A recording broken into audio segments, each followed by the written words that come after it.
सबको आगे समझ में? इसको नोट कर दो फटाफट।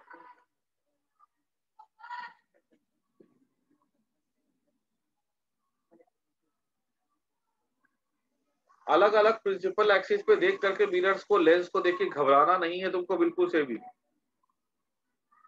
अब -2.5 हो जाएगा, ठीक है।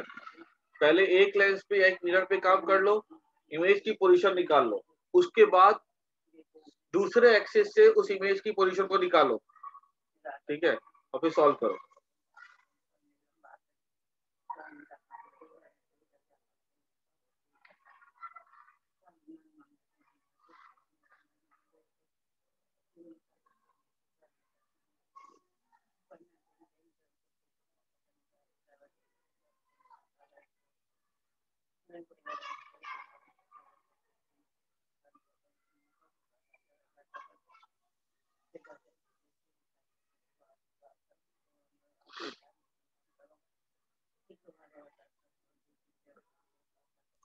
आगे बढ़े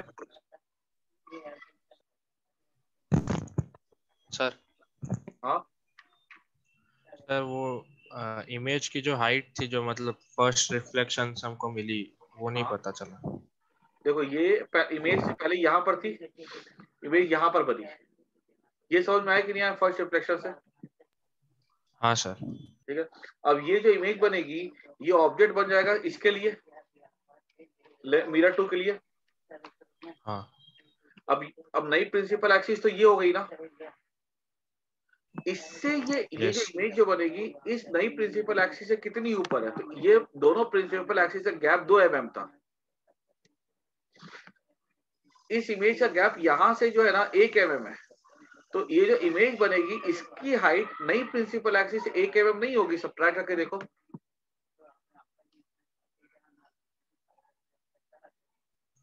आ रही बात समझ सर में? मतलब जितना डिस्टेंस माइनस करके बचेगा वही हाइट हो जाएगी। हाँ वही हाइट होगी ना, तो यहाँ से देखो, ज्योमेट्री से देखो तो, है ना, ओके सर। है ना, तो उसके ओके। हिसाब से। अब फिर ये, अब ये नई प्रिंसिपल एक्सिस होगी। अब इस मिरर के हिसाब से ये हाइट ले लो, ये ऑब्जेक्ट डिस्टेंस ले लो, और देखो ये यहाँ पर अब आंसर यहाँ पे 0.5 mm आ रहा है, ठीक है। यहाँ पे ये नई प्रिंसिपल एक्सिस के हिसाब से हमें आंसर देना है, सब कुछ पुरानी प्रिंसिपल एक्सिस के हिसाब से। ये 0.5 mm है, ये 2 mm है, तो ये कितना होगा? 2.5 mm हो गया। आई बात समझ में?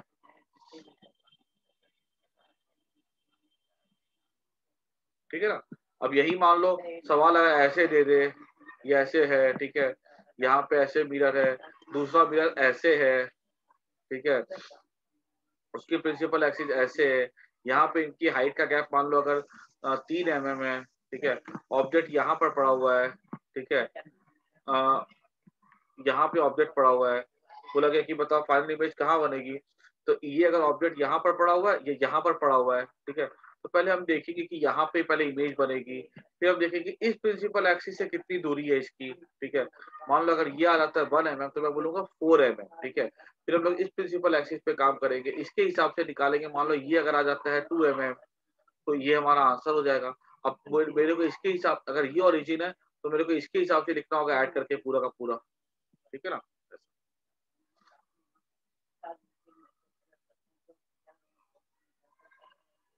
एक मिनट रुको।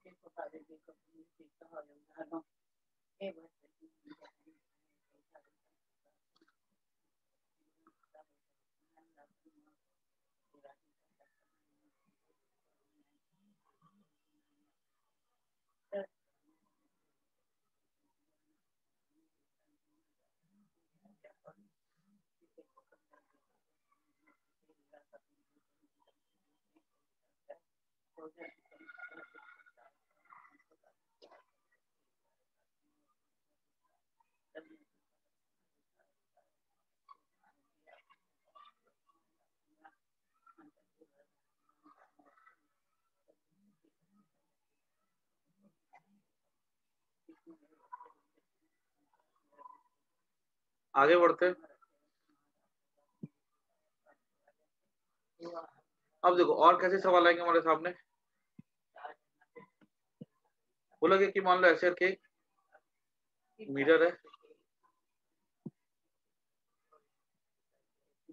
ठीक है, और यहाँ पर एक दूसरा मिरर है,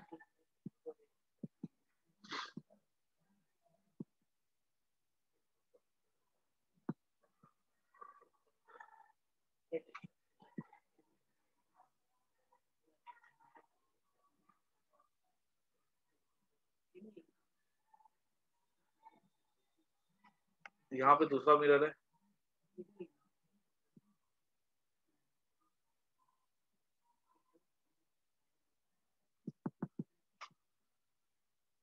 ठीक है,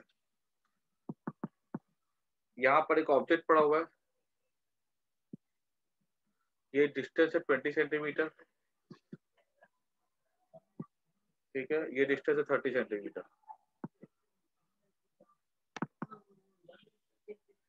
ठीक है, और यहाँ तुमको बताना फोकल लेंथ है 20 सेंटीमीटर, ठीक है, और यहाँ पर बताना है फाइंड, सिंपल सवाल है, the number of images form,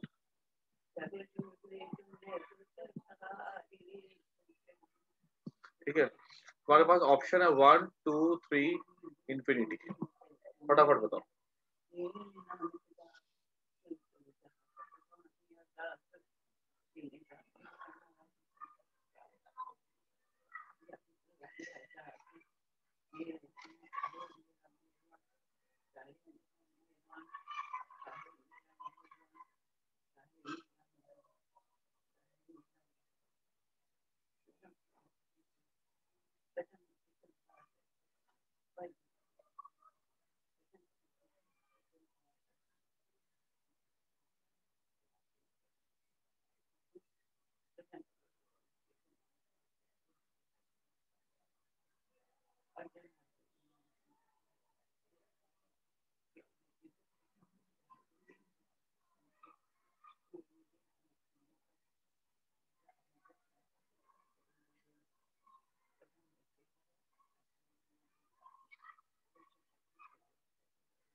आखिर क्या बोले आंसर?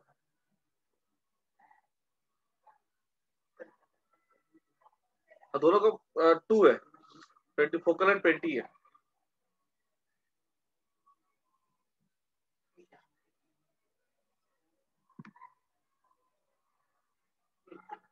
कोई क्लू, कोई आइडिया बताओ।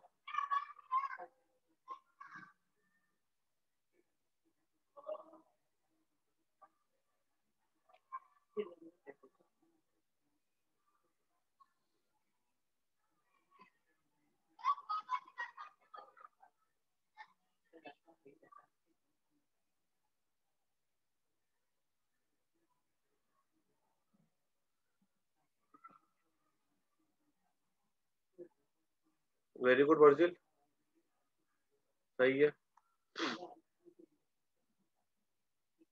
देखो एक बार यार मैंने गलती कर दी, एक मिनट रुको, ये जो सिल्वर्ड होगा यहाँ से तो मतलब ही नहीं होता यार, ये सिल्वर्ड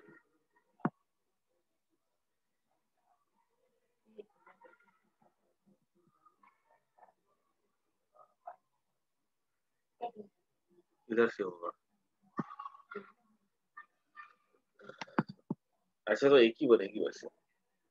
देखो अगर इधर से सिल्वर्ड होता ना अगर, ठीक है, ऐसे तुम अगर एक लिख के आते ना इसके लिए तो तुमको मार्क्स पक्के मिल जाते, ठीक है, लेकिन अगर सवाल एग्जाम में इस तरह से अगर आता है तो रे ऐसी आएगी, ठीक है, यू कितना है 30 है, तो ऑब्वियसली बात है 1/v,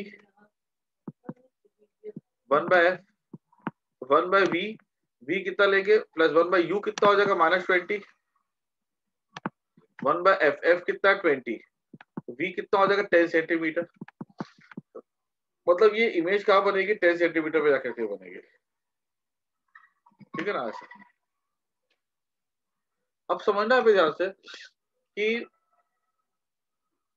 ये जो रे है ना, जो भी आएगी, ठीक है, ये मिरर, याद रखना, दूसरा मिरर की जो इमेज बनेगी, वो एक मिरर से जो इमेज बनेगी वो दूसरे मिरर के लिए तभी ऑब्जेक्ट का काम करेगी जब वो उसके फील्ड ऑफ व्यू में होगी। क्लास खत्म होकर फिर से ज्वाइन कर लेना।